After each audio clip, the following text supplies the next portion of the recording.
I've been looking into fluoride in water recently. Makes the frogs gay. Yeah, is that what it really does? Yeah. Oh, okay. That's like a classic Alex Jones InfoWars episode. Yeah, no, I mean, I know that, but I mean, is that like, is it fluoride specifically? I think so. Okay. So they're trying to make us gay. What do you mean trying? Touché. What you're trying to do with fluoride is essentially combat acid.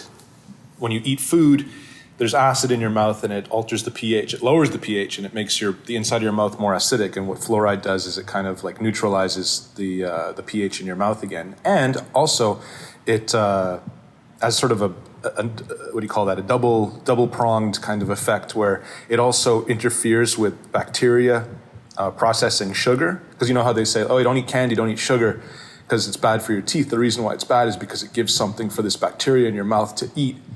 And fluoride interferes with that. So it's like, I see. It's like very, good for your teeth in two ways. And basically the two ways that food can affect your the enamel on your teeth. It sort of remineralizes them. It's also good for your gay sex life. Enhances it. It makes you so horny for homosexual sex. Right. Just good. Oh, by the way, I wanted to say hi to our new. We have now access to 800,000 new listeners because of a deal that I've struck with Mirchi Mumbai, which is India's #1 FM radio station. So I'd like to say Shup Prabat to our new listeners. We're going to be playing just probably. I mean, I don't know who's still listening to FM radio in India. Probably most of them. Right. Nothing else to do. Sure, absolutely. Anyways, how's everything going over there? Good. Great. All right. So what are we talking about? I don't know. I'll tell you what we're talking about. I'll lead the podcast. The first thing we're talking about is Il Sorpasso, an Italian film that you recommended to me, right. And that I had a real troublesome time kind of getting into and liking. And then I actually did watch it, and I was like, okay, yeah, this is not bad. I like this movie. See, I told you to keep watching it, and you were so it was like pulling teeth. Yeah, no, I mean, I didn't love it, but I thought it was good, and I definitely thought there was some value there. But it actually is a little bit surprising to me, because the same thing with that movie. I was trying to remember it. I was actually trying to look it up before I got on the call with you. But that one with another Gerard Depardieu movie, the one where those two guys just kind of going around going places. Exactly. That was my first feeling when I put on El Sorpasso. I was like, oh, this is going to be like going places, except obviously the character dynamic between the two main guys is way different in going places. And I think that makes a big difference. Oh yeah, it makes it a completely different kind of film. Absolutely. But at the same time, the sort of lackadaisical narrative, just kind of as a viewer, you're watching the film and you're kind of like, where is this going? What's going on? What's this all amounting to? And then when it finally ends, you're kind of like, oh, okay, so it's just kind of a slice of life, I guess. Some stuff definitely did happen, but it's a very atypical kind of story structure. There's not a lot of Right, but I don't think that necessarily is a strike against a film. That to me is something that I love to see. Movies like this, or something like 2001 that doesn't follow traditional story structure. They're great. It's exciting. It's exciting to see somebody trying a story structure, a plot line that doesn't follow the traditional, shave the cat, whatever, save the cat, shave the cat, whatever the fuck that book is. That right. Sort of traditional script writing story structure. Well, okay. Johnny, please do not put words in my mouth. I'm just saying, how these two films are similar. I'm not making a value assessment. I'm just saying, like, these are both kind of slice of life films that don't follow a typical narrative structure. And, you know, you are, for better or for worse, you are kind of like, as an audience member, kind of having to do a little bit of work of like how this is all coming together. And like after it's over, you have to kind of consider like, what does this all mean? And how should I put this together in my head? And like, what are the themes going on here? I've actually been thinking a lot about, I've been thinking recently a lot about themes and like messages and stuff in films, and like how I mostly think that all that is bullshit, like complete and total nonsense. Like to talk about, like when reviewers talk about like, especially modern films, about like how, you know, this is a scathing critique on the patriarchy or whatever, and it's like, what does that mean? What do you mean it's a scathing critique? Is it like having characters who, I guess benefit from a patriarchal structure or whatever, like having them, die at the end because they benefited from the patriarchy, and then have people who are kind of like subjugated by it, like they overcome it and they win. Like, and that's a scathing critique? Like, I don't understand how this is a critique of anything. I don't understand how this is any different than showing, like, you know, I mean, a woman going into like an office building and then all of a sudden getting violently raped by like every single man in the office, and then the movie ends and credits roll. I mean, that's a scathing critique of the patriarchy too. You know, like at the same capacity as anything else. I mean, I don't know, like I just don't understand how messages work, you know, and this is difficult for me. Well, I mean, it can depend. Like, I mean, there definitely are films that sort of wear their message on their sleeve and sort of like, okay, this is, you know, I didn't see the Barbie movie, but from like all the talk I heard about it, it was a scathing critique of the patriarchy. Like, it was very on the nose of like, this is how men behave, and we women have to fight against it. And, and so it is possible to have that, and I'm not saying whether that's good or bad. I'm just sort of saying, like, it can be there if the writer director so choose it to be. But when you're making a film, that has a little bit more mystery to it, that has a little bit more, in my mind, something that's more intelligent, something that's sort of like, well, what does this mean? Like, what is this person trying to say? Like, this character is saying, like, do this. This is the good way to live. And then this other character is sort of like, no, this is the good way to live. And then they both die a horrible death. Like, what is the message? Just like everything sucks. I don't know. Like you're sort of in that case, in that instance, you have to sort of project your own, I guess, emotions and feelings towards whatever you're watching. Yeah, I mean, does that make any sense at all?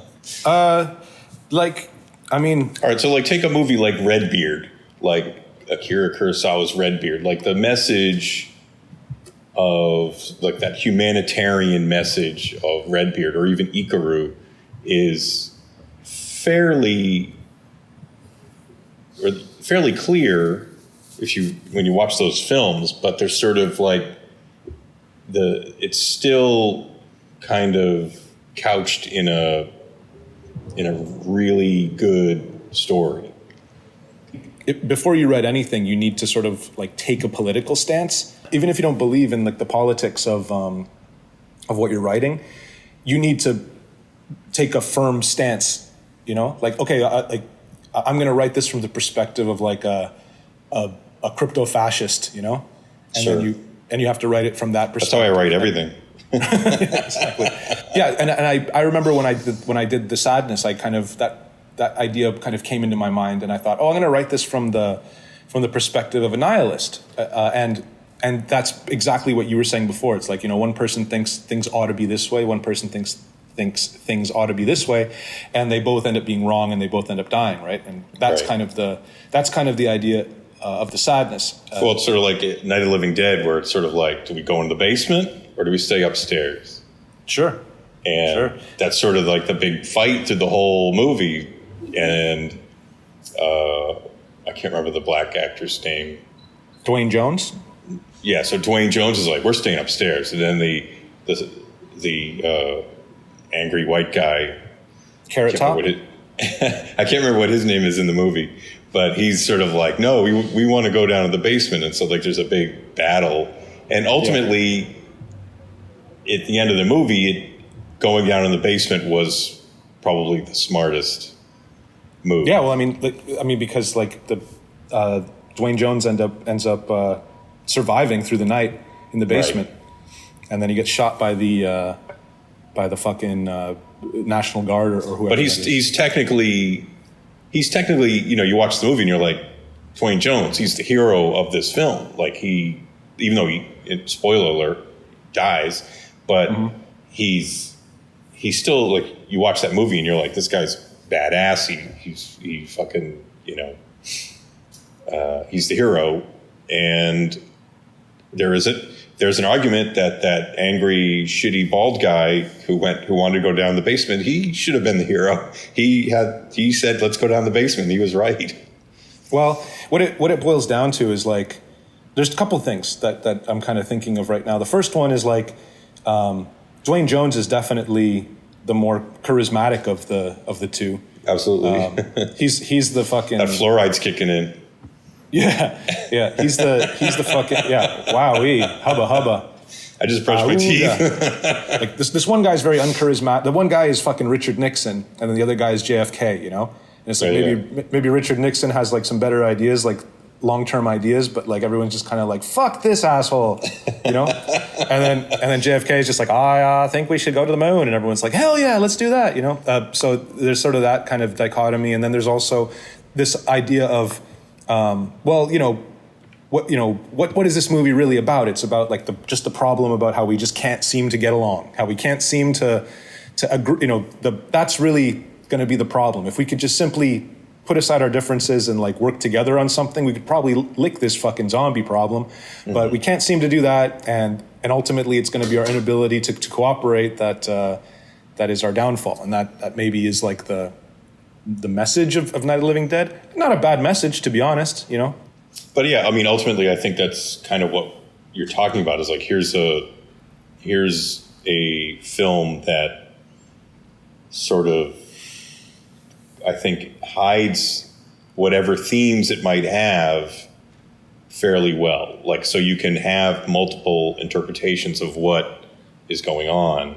There's plenty of people who have sort of attached lots of race connotations to the film, and Romero was always like denying that really had any play in what he was trying. He kind of denies that there was any message at all. So all these people that were trying to like put a message on what he was doing are, they're not. It's not the final word. Yeah, and I'm always. I don't know. I'm always like I made a film, and people always try to tell me. Actually, they don't try to tell me anything. They go on their own podcast and they tell all of their listeners that actually what I meant by all the stuff that I did in my film, and they tell me all what my politics are and stuff like that. And I'm just like, it's not like a lot of people are talking about this, but the sadness definitely made its run around the horror podcast, and it's really funny because like everybody saw that movie 2 years. Everyone in the States saw that movie 2 years after we made it, like 2020, like July. You know what I mean? So sure. like there wasn't even any talk about vaccines. There wasn't the sort of the contentions that exist still today, actually, but definitely a lot more towards like the time of when the pandemic was in full force. Just sort of like this sort of political, like, I'm not wearing a goddamn mask, and kind of like, whatever, just this kind of, I can't even really remember what the discourse was. Like there was a lot of stuff, but basically it was, as usually things are, pretty polarized, like pretty like one or the other. But I mean, all that shit didn't even exist like at the time that we were making the film. The only thing we were thinking of was like, was this virus man-made, or was it naturally occurring? Like that's basically was the controversy. And then there was also sort of this idea of like, is the government handling this like the right way? Like is the government locking down schools and fucking closing businesses and stuff? Is this the right thing that needs to be happening? And but it hadn't gone on for long enough. Like it just hadn't evolved enough for these arguments to actually be kind of like these full-on talking points.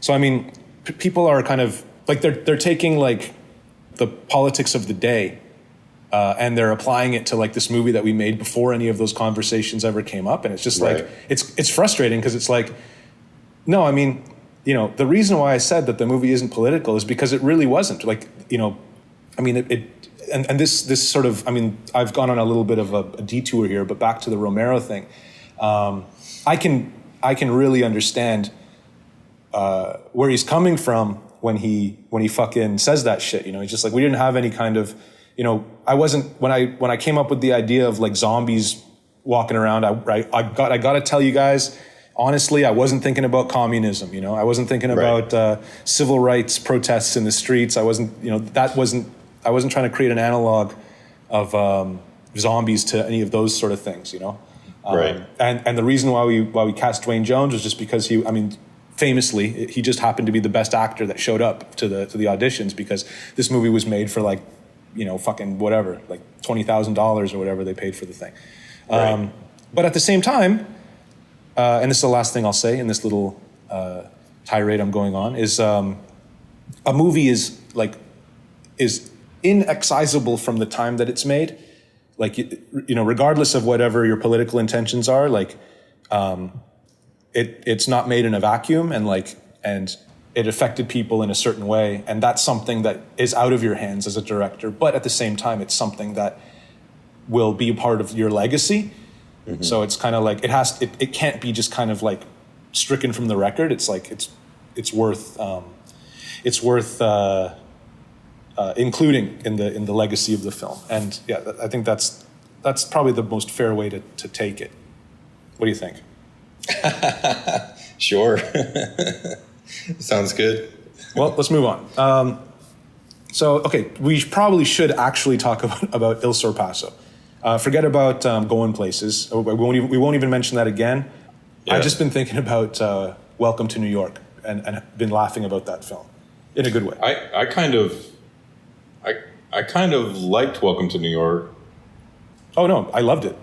And I kind of don't remember the ending of it, but I remember the only thing I didn't like about it was like the opening credits are done with a musical back, like a accompaniment of, it sounds like some sort of like Tom Waitsy sort of dude singing like a real sad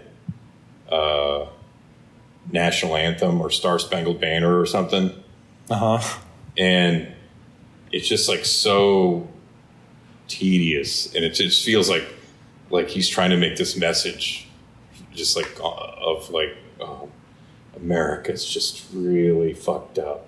Just listen to how sad this national anthem is being sung, and he's like, and then you see like all these sort of sad shots of New York, and that was a little over the top. And it's like it seemed to go on forever, and I was just like, man, I'm gonna hate this fucking movie. But then was it Paul Schrader who did that one? No, it was Abel Ferrara, I think, right? Oh, you're right. It was. Fuck, that's so funny. For some reason, I got it stuck in my head that it was Paul Schrader. And I don't remember.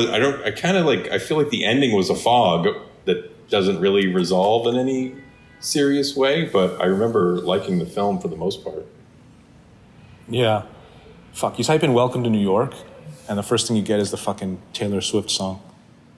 Oh, I didn't know there was a Taylor Swift song. Neither did I. It's kind of like when you type in to live and die in LA. The first thing you get is the Tupac song. Wang Chung. Yeah, instead of the Wang Chung song. Undeniable Ferrara, you're right. God damn. All right, so Il Sorpasso. Why do you like that fucking movie so much? First of all, the Vittorio Gassman as the obnoxious asshole is incredibly. His performance is fantastic. He's like, you can't get enough of him. He's fantastic. He's hilarious.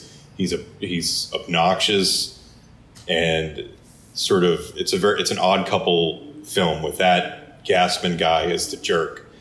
He's literally a Gassman, and then I can't say his last name, but that Jean-Louis Trintignant.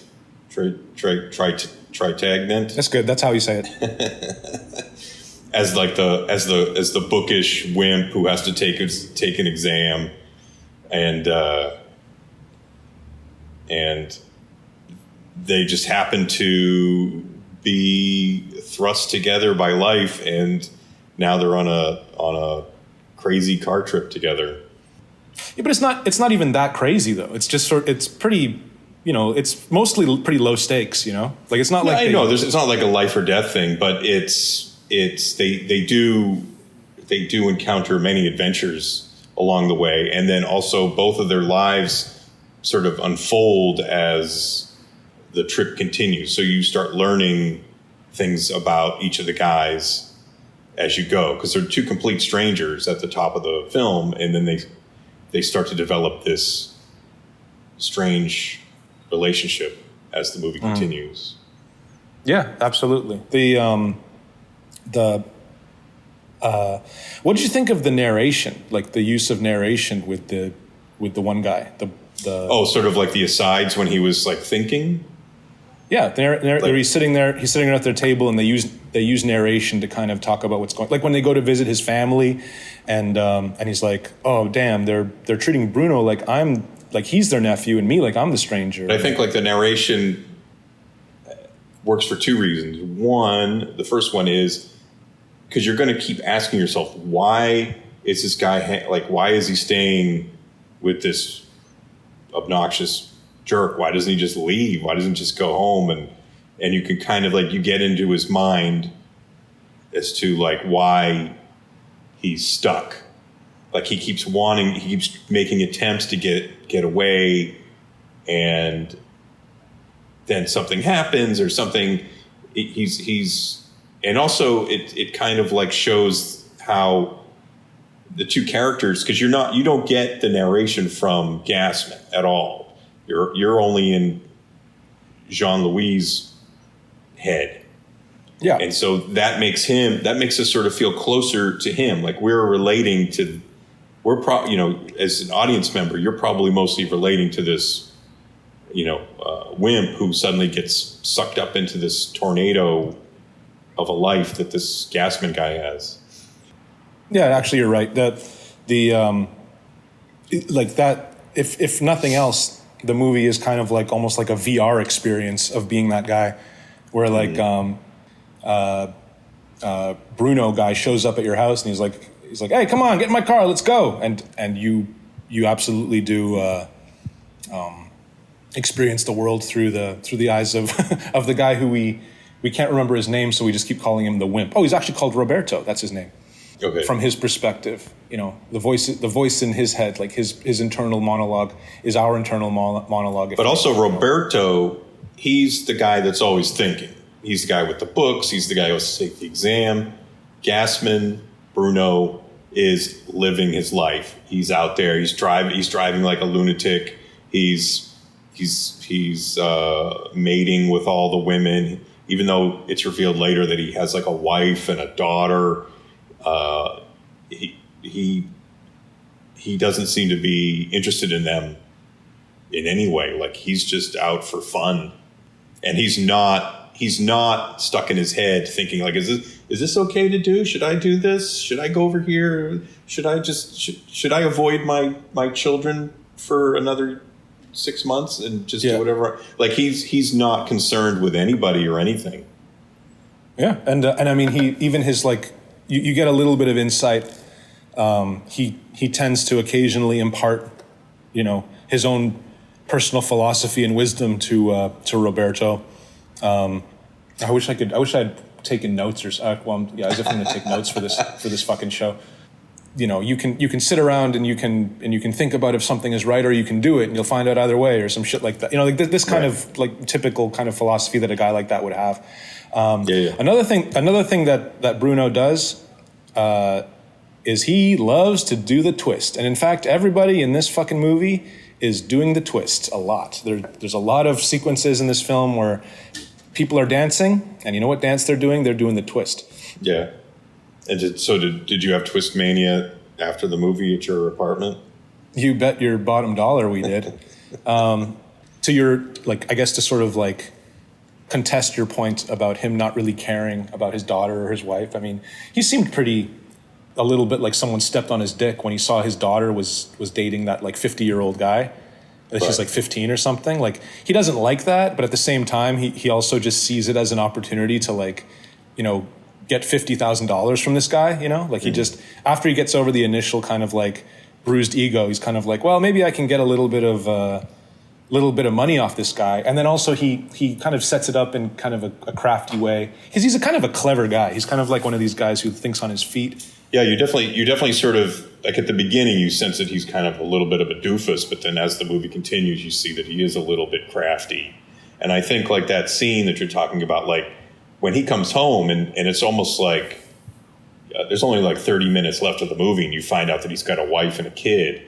He's like, oh, let's stop over here at this house. Well, why are we stopping there? Oh, my wife lives there. My daughter lives, and everybody's kind of like, wait, what? You have a wife and a daughter? And then once he gets there, when he's presented with the daughter and she's dating like a guy that's like 30 years older than her, that's when he has a reaction. He never seemed to care about her at any point before. And then later when they go to the beach, it's almost like there's more of a sexual rivalry than like it's almost like he's got to beat this guy at ping pong. Yeah, that's the scene I wanted to talk about. Like, he's trying to beat the guy at ping pong, and it comes off as sort of like, oh, this is like her old boyfriend trying to show up the new boyfriend. Like, yeah, I didn't take it like that. I'm gonna win her. I'm gonna win my daughter over to prove that I'm the better man than this guy. Yeah. So it has like a little bit of a.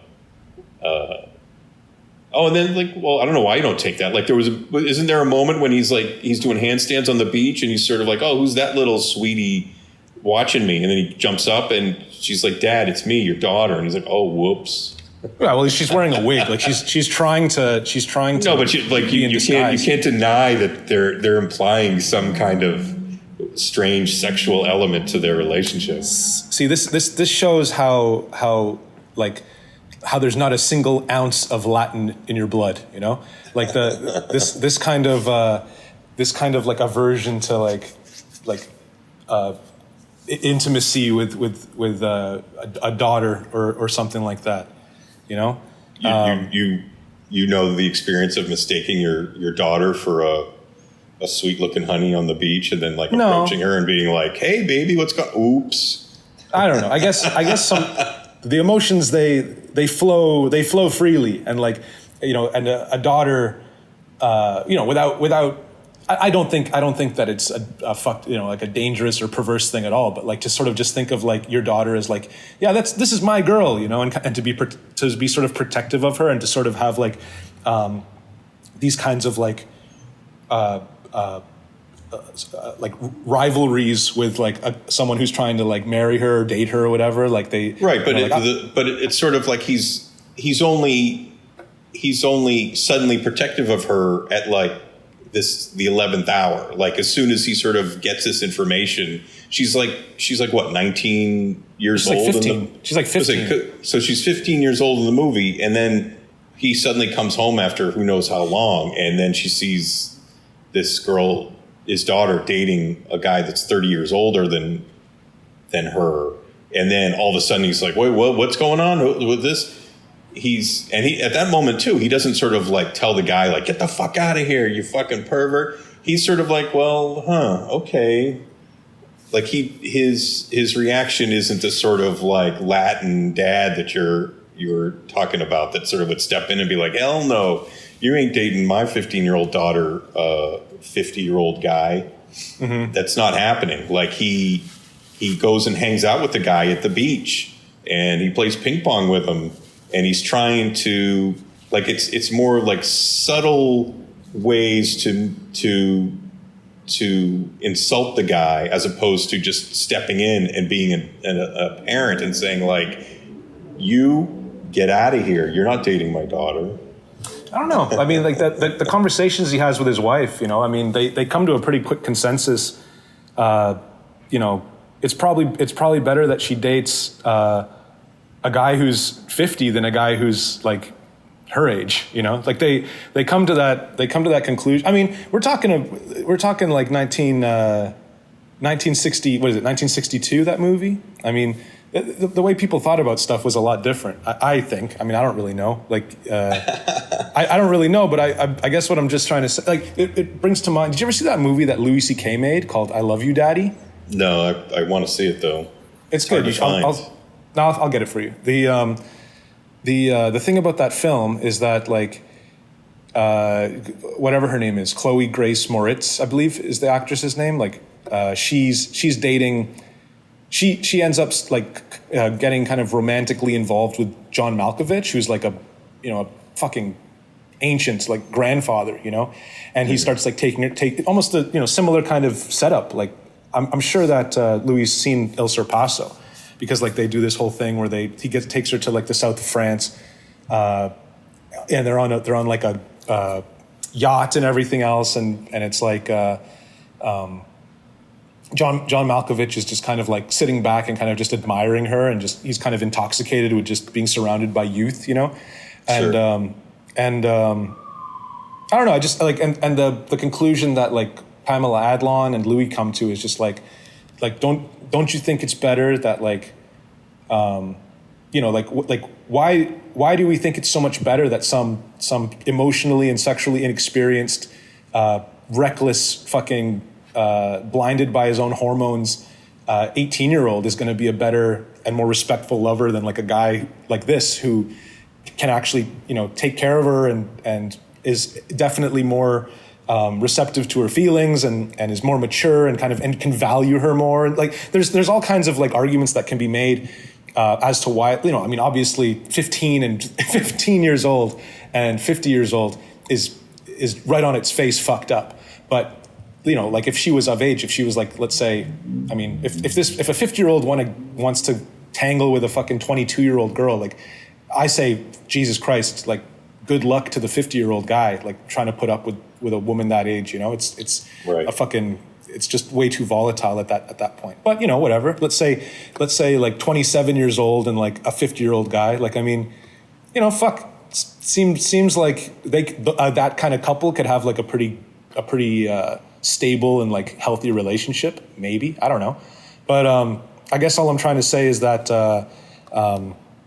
in this film, the jump to immediately kick this guy out, it doesn't seem like self-evident to me, even given this character. Like he's kind of, he also, I guess he kind of like has to take into consideration the fact that he is dropping in like after like, a number of years, and he's not very involved with his family, and the wife is pretty much in charge, and she seems to be okay with this 50-year-old guy. So like, our Bruno is kind of like not, he recognizes he's not really in a position to be fucking changing policy around the house. Instead, he kind of just sort of kicks the tires around the whole thing. And then he fucking, he sets up that ping pong match to get that $50,000 grant. He basically makes a bet with the guy, and right. he like, and he just, it's all self-serve. I mean, it reinforces sort of the idea that this character is like, is really just a grifter, and like everything in his life is a grift. And, right. And he's, he's a bad guy. He's a bad guy to have close, but he's like a good guy to have at arm's length. Well, he's very charming. So yeah, like he's almost like the definite, like when Roberto goes home to visit his family, they stop at Roberto's home, and he talks about some aunt that he used to have a crush on, and right. And the family kind of could give a fucking shit about Roberto, but when Gaspin comes in, they just think he's the greatest, and he he even seduces the woman that Roberto had a crush on, and like you can sort of see like the when they juxtapose the two of them, like Bruno with the woman and Roberto with the when Roberto's with the woman, she's all like tight, clothes are tight, and her hair's all done up in the Princess Leia buns, and she looks very severe, and it's all very formal, like, oh, hi, how you doing? Good to see you. Okay, bye. And then the next time you see her, Bruno is like combing her hair, and they're laughing, and oh yeah, and she comes to life. He's a stud. Yeah, she comes to life, and then you see Bruno talking to his family, and he's like telling these embarrassing stories about Roberto, and they're all laughing. They just think he's the best. And he keeps calling the waiter a queer. He's like, oh, I think he's a little bit, like kind of. What was the Italian word? Finocchio, Finocchio. Now we're getting to the heart of it. What's the value of the film? Well, the value of the film is just like this fucking character, for lack of a better term, like sort of devil in disguise, kind of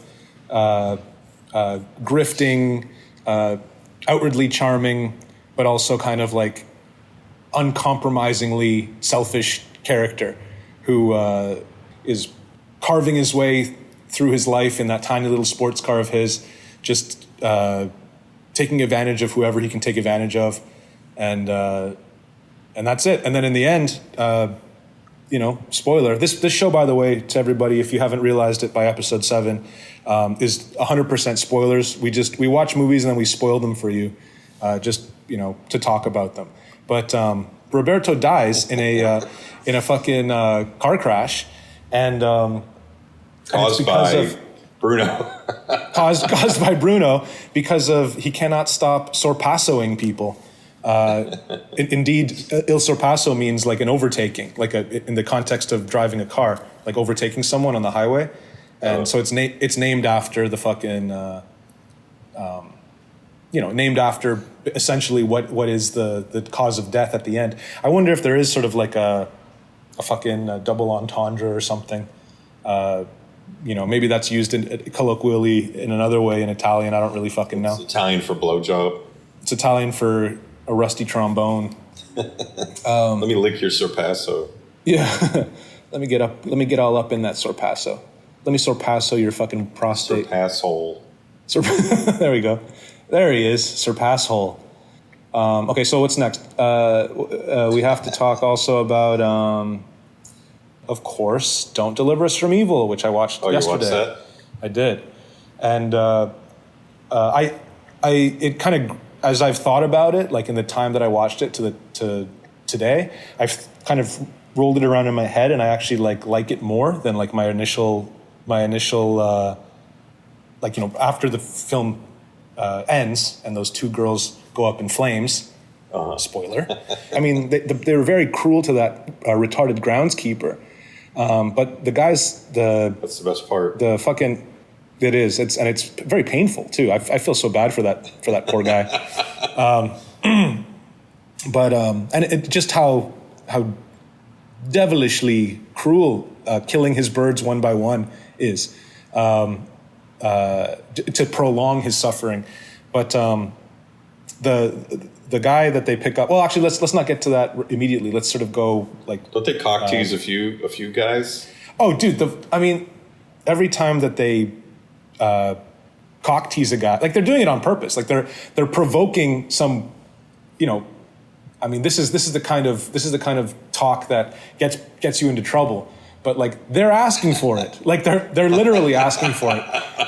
They're going into like a fucking a rancher's field, and they're sitting down, and then they're wearing skirts, and they're opening up, and they're showing like their whatever, like 15-year-old vaginas to this fucking slovenly rancher, and basically saying like, oh, see this girl, she really likes you. Look at her legs. Isn't she beautiful? Oh, she's wet for you, And then like this guy is just like, and like chases her through the field, and then he's tearing off her clothes, and she's fighting him off, very obviously not down anymore. Like once he has her in his arms. She's clearly fighting him, but he's not taking no for an answer at that point.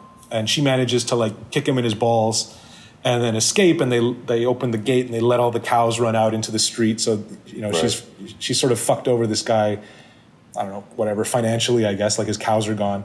And then later they go back to his house where he's eating dinner with his family, and they like light all his hay on fire. And I guess it's implied that they light his house on fire too. I'm not really sure. All I saw was hay burning. Great scene though. Like what a just from a like photography standpoint, that shit looks great. Shooting from across the water and having those big what do you call it?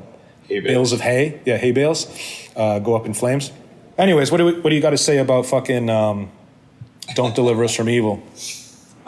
Shit, man. I mean, it's good. It's a good movie. Like it's just one of those kids. I'm a fan of just kids doing horrible adult things to each other.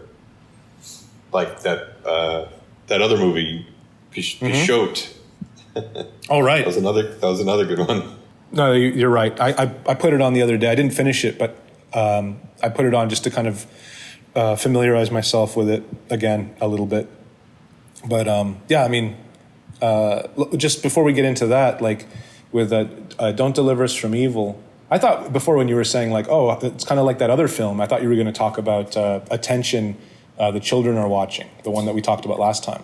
I prefer Don't Deliver Us from Evil because I feel like those kids, the girls, are missionized as far as like, we want to be bad, we want to be evil, let's do fucked up things. And so the whole movie is just, maybe it's not as fucked up as you wanted it to be, but they do go out and cock tease farm hands and kill animals and burn down hay bales and arson and they do shitty things on purpose. They bring that it's the groundskeeper who sort of acts to like officiate their marriage to Satan in that chapel, right? Where they go and they steal those gowns and stuff, and then they get the retarded guy to kind of like, I don't even know what you even call that thing, like the little burning thing where you burn frankincense or whatever, like the in Catholic Church, it's something like a lantern, but it just makes smoke.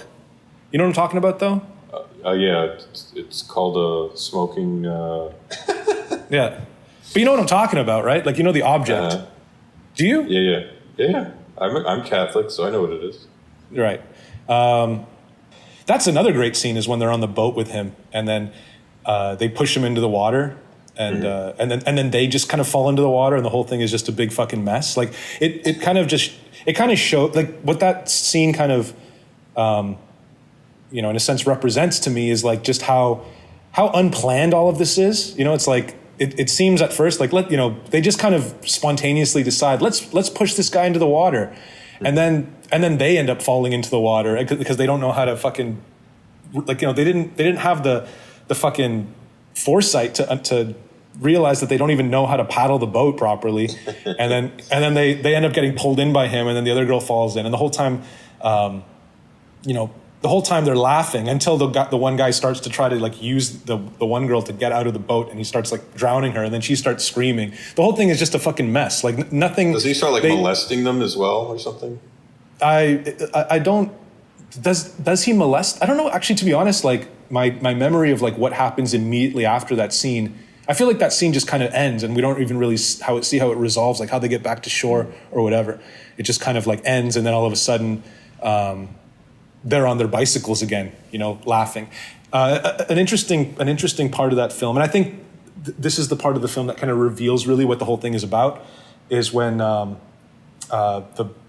think her name is like Lore or something, the Lore. I'm not sure how you would pronounce that, but the blonde haired girl, she ends up like just being gone for whatever reason, like her parents take her somewhere, and the main girl, the dark-haired girl, she goes and has to kill one of the birds herself. And when she does, and she holds the bird in her hand, and the bird dies in her hand, she starts to cry, and she starts to like, it's almost like I'm not sure how to take it. Like, there's a couple ways I guess you could take it. One of them is like she realizes like how sad Like it's almost like a moment of self-reflection. That's one way you could take it. Another way you could take it is like, this isn't, killing a bird isn't fun unless I can do it with my best friend, Like when she's not here, all of a sudden, the pain that, like the evil that we do, the sins that we commit, just doesn't. But nobody's there to see your evil deeds. Sort of pointless. Yeah, well, I mean, specifically when the person who I love is not there to be evil with me, you know. And then, I guess those are basically the two ways that you can take it. You could even kind of have some kind of Venn diagram situation happening too, where there's a little bit of overlap. Maybe it's sort of like, when she's not here, I realize that it's wrong. When she is here, it's fun. Like that kind of thing could be. So I don't know, like that's to me when the movie gets the most interesting, when it's kind of like she's confronted by what she's doing in a way that kind of doesn't really happen in the rest of the film.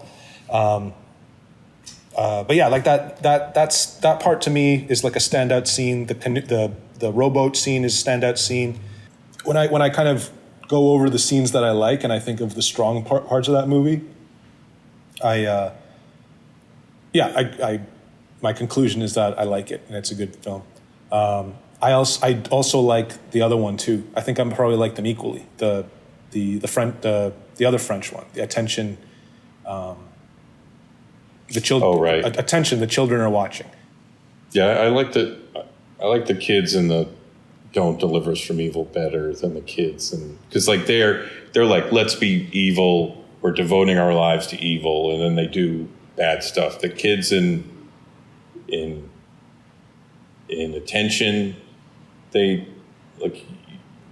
shitty, but like they're not evil. Yeah. And they don't, and like what they're doing seems to, like they're just doing things kind of out of selfishness. They're not necessarily like sociopathic in the same way that those girls are, who are like, they're actively like putting themselves in like very dangerous, bad situations. These kids in Attention just kind of like seem like jerks. Let me think here. Okay, so let's also talk about some other shit that's like more accessible, like something like Deliverance. I rewatched Deliverance recently. That's probably pretty clear in your head, right? Oh yeah, I've seen it several times. Yeah, me too. I think that's just a fantastic movie, and like when awesome. What a fucking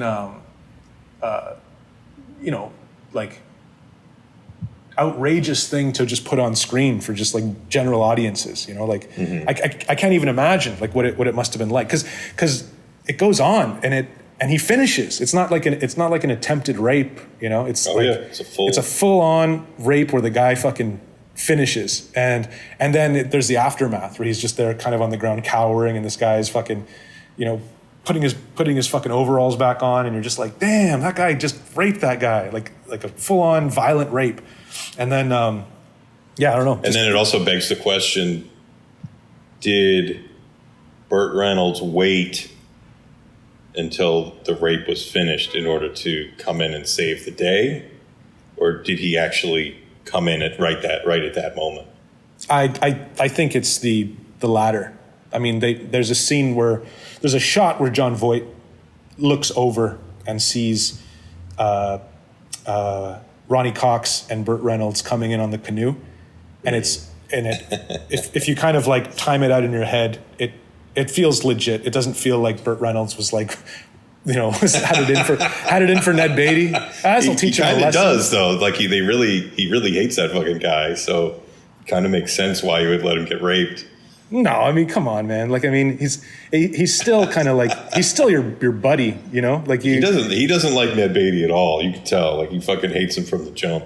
He doesn't like Ned Beatty, but I mean, at the same time, it's like to allow your friend, like, sort of under your care to but like. He's not his friend. He hates him.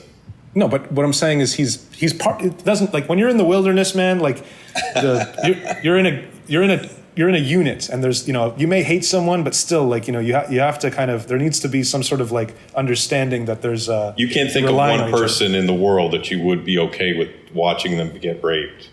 No, but like, I mean, but not like, if I like them enough to include them on my fucking canoe trip, then, I don't know.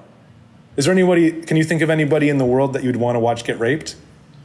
Not off the top of my head. I'd really have to do some deep thinking.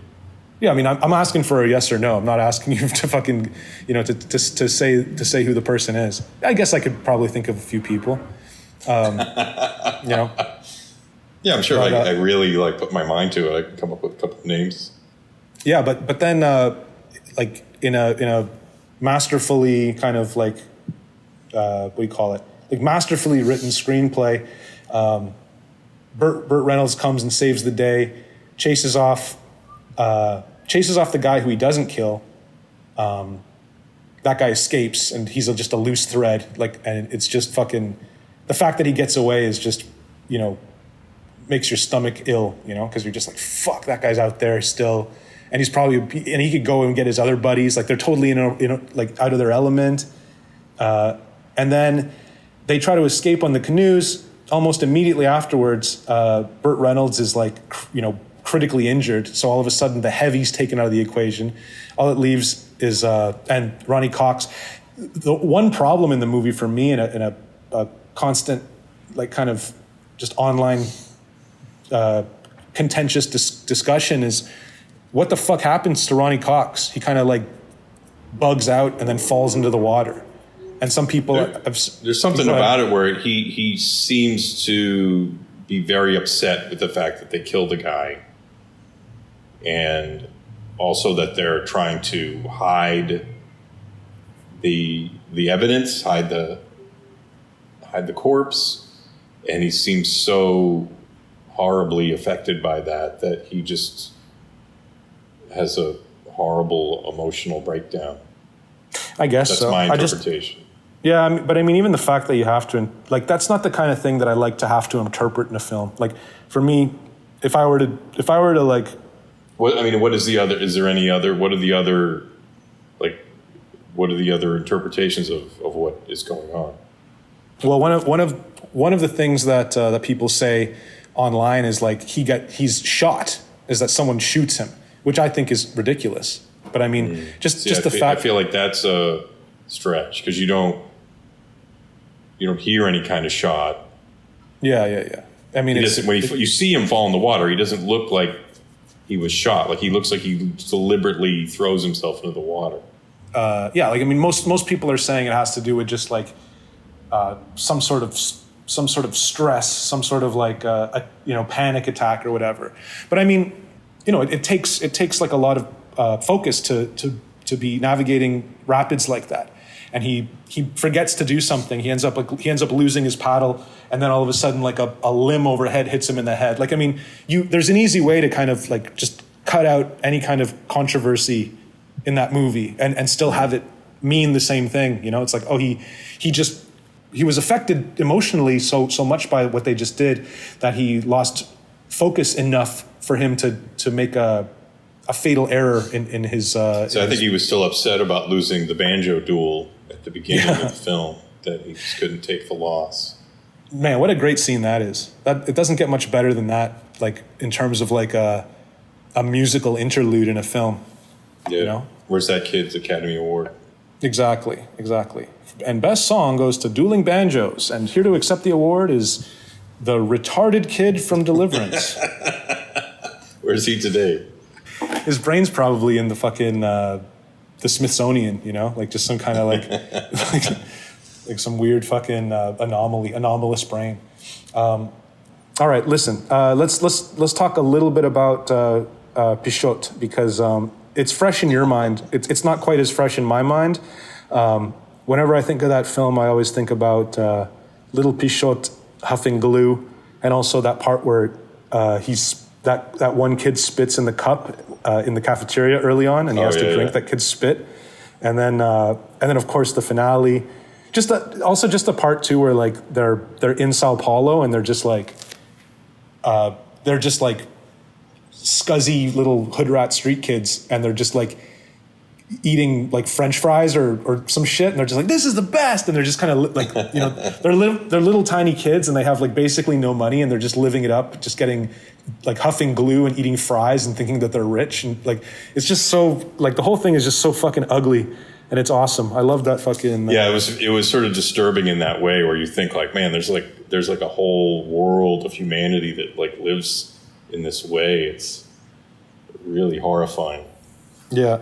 You when I talked to you about the finale, the ending, you said, "Oh, it's the Grapes of Wrath ending." And yeah. I mean, it's technically the same thing, but I mean, that ending means something a lot different than in both instances. Well, she also doesn't, in Grapes of Wrath, she doesn't eventually just push the guy off her and be like, "Fuck you, get out of here." So that is slightly different. And it's also a grown man in Grapes of Wrath. Yeah. So, you know, but it is I mean, you can't say it's not somewhat.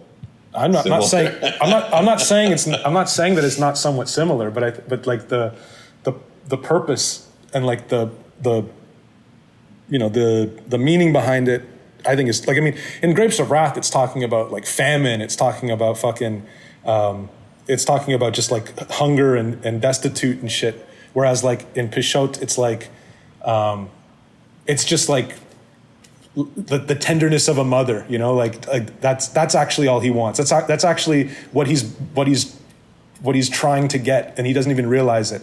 And he's just, you know, he finds himself kind of in a tangle with this hooker, and then all of a sudden her tit is out, and he just kind of goes to it, and then all of a sudden he's like, you know, finally he like, oh, there's this sort of this wave of pacification that washes over him, and then she, you know, there's this moment is held for maybe like 3 seconds, and then she throws him off in disgust, you know, like as if there's like a fucking leech on her tit, and it's like heartbreaking. Like I think it's you know, when you consider it from that angle, it's so powerful. I mean, you know, I don't know, like the Grapes of Wrath, whatever.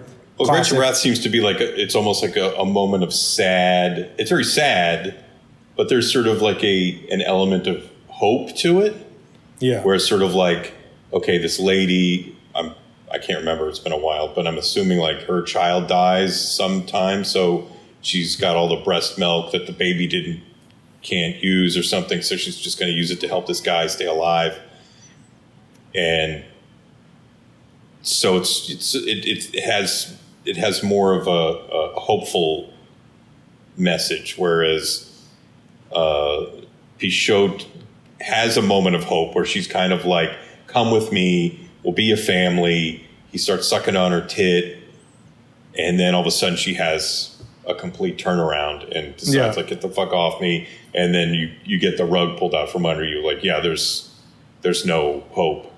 Yeah, but then the next scene immediately afterwards is him kind of like lackadaisically walking along the train tracks, like balancing on one of the rails on the train track, right. And there's music, just sort of like do kind of music. It's like, and that's to me that speaks to just like the resilience of like a child, you know, like just kind of like, oh, whatever. But you know, like that guy's walking towards his death, like he's going to die, and he did die, like in real life, like he was killed. Yeah. So shot it's like, by the cops. you really, it's very bleak. Like, you know, like even though there's that moment of like, oh, I guess they just keep on going, but you know, like ultimately, this kid's not going to have a great end.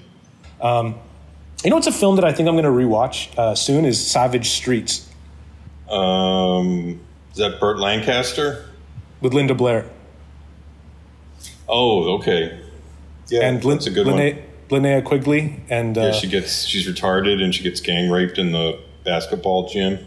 Yeah. Wow. I was not expecting that fucking scene, to be honest. Like the first time I saw that, I also wasn't really. expecting. Every time I watch one of those movies, I'm thinking like somebody's gonna get raped here. Yeah, I guess I just didn't. Well, I guess the thing that surprised me was like seeing like pre-boob job Linnea Quigley, and just seeing her kind of.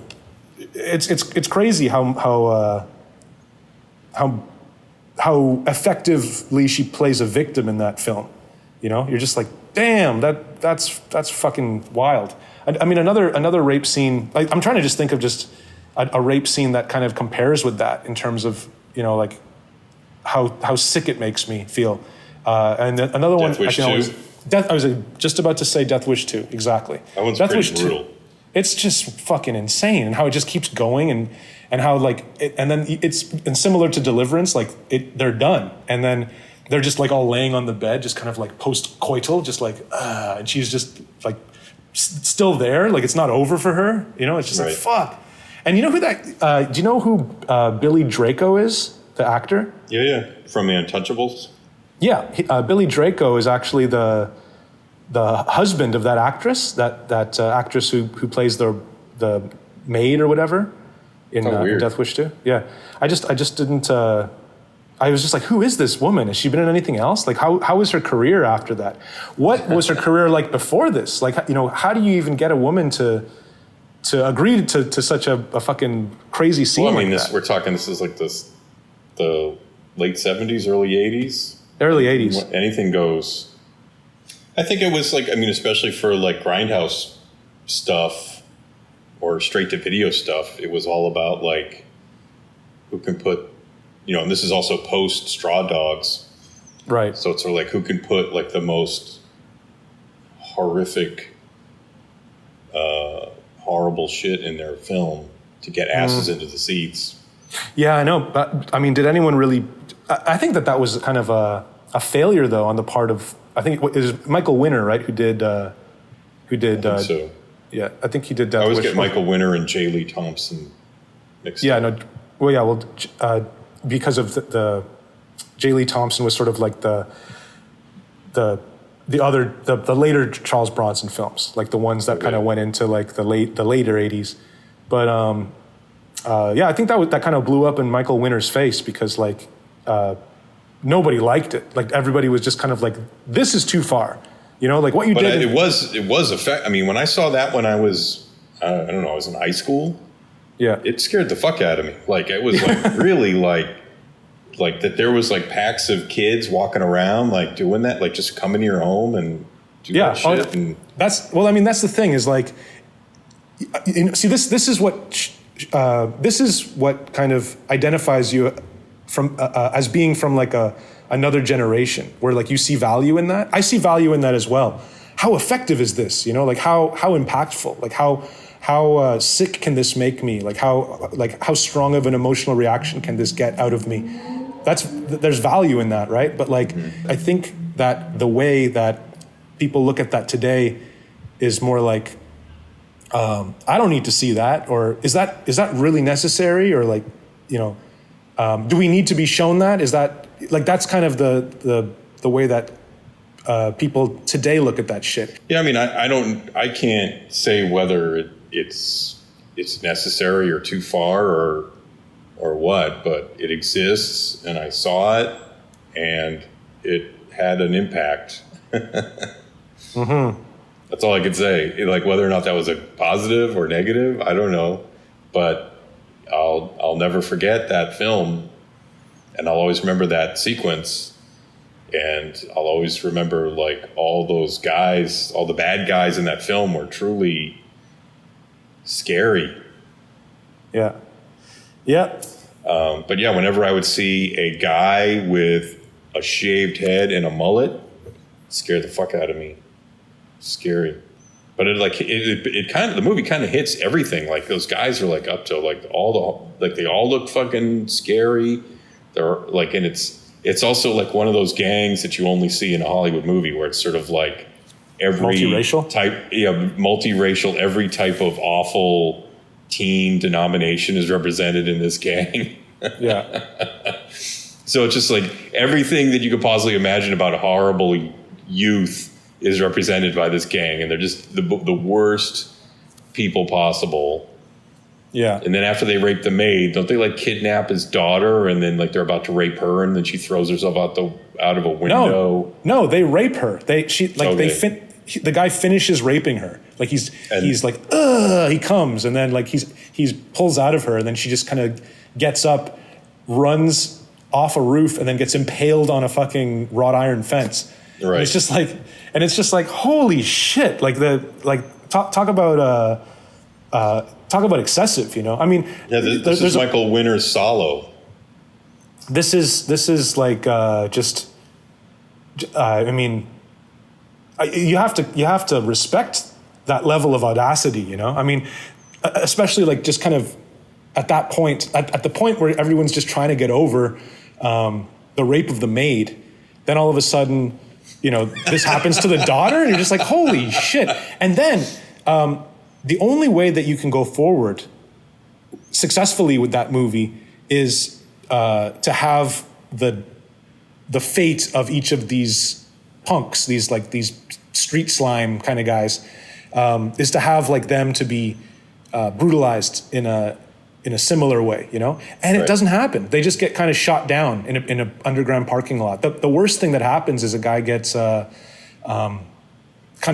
there's sort of this cartoonish death where a guy gets electrocuted. Electrocuted, yeah, exactly. And it's just like, this is retarded. He gets thrown into a giant computer.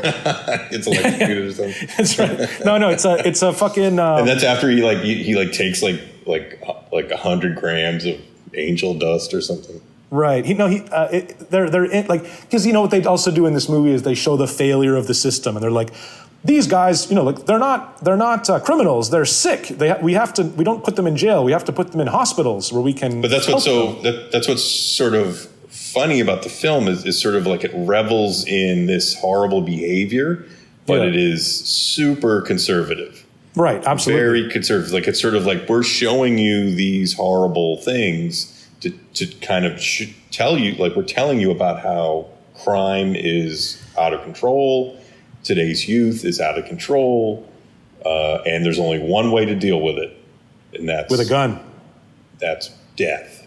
Yeah, we have to kill them. Right, and so it's sort of interesting in that way that, like, those types of films, which were very sort of popular late 70s into the 80s, were sort of like hyper conservative films that revel in horrible behavior, like, rape and horrible murders and stuff like that, were actually like these sort of cautionary tales of, like, you behave in this way, you're going to get killed. Yep. Well, that brings us back to the idea of, like, messaging in films, or like, critiques in films, stuff like that. I don't know. I think that with something like the Death Wish series, which for me is really only 1 and 2 and 3. 3 is where seen 4 and 5. I love those two. Oh no, I've seen 4 and 5, but like they're both great. See them all. Get out of town. Yeah, they're all. No, great. they're not. But yes, they are. I don't agree. I think that at 4 you're wrong.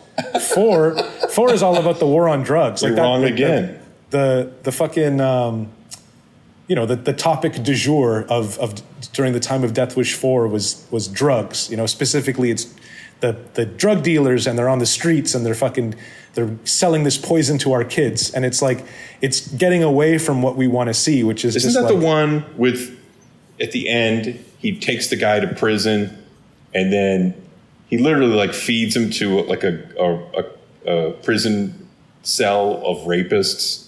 And as Bronson's walking away, you hear the guy starting to get raped. Listen to old man Ryan over here, who's confusing Kinjite with fucking Death Wish 4. Yeah, absolutely. No, Death Wish 4 is with my namesake John Ryan, who uses. Isn't that the guy from It's Alive? Okay, so he's sort of like a master, like he manipulates Charles Bronson to do some kind of deed for him, and then it turns out that he was the bad guy, and then Charles Bronson bazookas him at the end. That's a fucking great movie. Now you're confusing. Okay, you've made a couple errors because you're confusing. No. I did not make an error. He bazookas John Ryan. Dude, he bazookas. That's Death Wish 3 where he bazookas the dude. He does it in Death Wish 3, and he does it again in Death Wish 4. To John Ryan in Death Wish 4, the Crackdown? Isn't there an actor named John Ryan in Death Wish 4? Are you seeing that on your computer? I'm looking at it right now, and there absolutely is. John P. Ryan is here as the Nathan White. Now I'm sure you could probably find a GIF of Charles Bronson like he's got one of them missile launcher things, and he missile launchers a missile into John Ryan, and you see him explode. Damn, you don't like that? I mean, I would like it a lot more if I didn't see it in Death Wish 3. It's better in 4. Like you actually see him explode. See, I'm looking at the scene, but it's like, I'm looking at a scene, but it's not a fucking not the right one. All right, well, it looks like it's on Daily Motion, the whole thing in its entirety. So and the only thing I don't like about Death Wish, the only problem Death Wish 5 is that Charles Bronson looks he's not looking great. He's looking real old. He's looking real puffy, but still great. Every Bronson canon movie is great. Yeah, I don't know. I feel like you look at 1, 2, and 3, and they're all very good, and then 4 and 5 are like they're better. I mean, they're better than anything coming out today. Like of the same, well, not everything, but like they're okay. They're watchable. They're entertaining. Whatever. But like they're not as good as 1, 2, and 3. Better than The Substitute 2. Better than The Substitute 2. Yeah. But no, Death Wish 4, like it's too much about drugs. It's like the plot becomes too fucking convoluted with you just want to see a vigilante, not sort. They've kind of taken Charles Bronson as sort of like this guy who can do something that the police just can't do. Like he's too good. He's a fucking a born and bred killer, a fucking vigilante, a dealer of justice, and it's like, he's just a fucking architect who kind of found a gun one day and just went on a rampage in part 1, and then part 2 it kind of extends it, and then part 3 is the fucking overture, the finale, where it's this fucking. I even like 4 better than 1. What do you think of that? It's ridiculous, completely ridiculous. I think 1, it takes too long to get to when he first fills that sock full of quarters and starts walking down the street. It takes too long to get there. Well, and then Death Wish 4 is highly entertaining. All right, well, I mean, I still think it's a good movie. Well, I don't think it's a good movie. I still think it's a watchable movie that I would recommend. Like, you should watch all the Death Wish movies. But to say that 1, 2, and 3 are not like way better than 4 and 5 is I just don't understand how you can say that. It's just insane to me.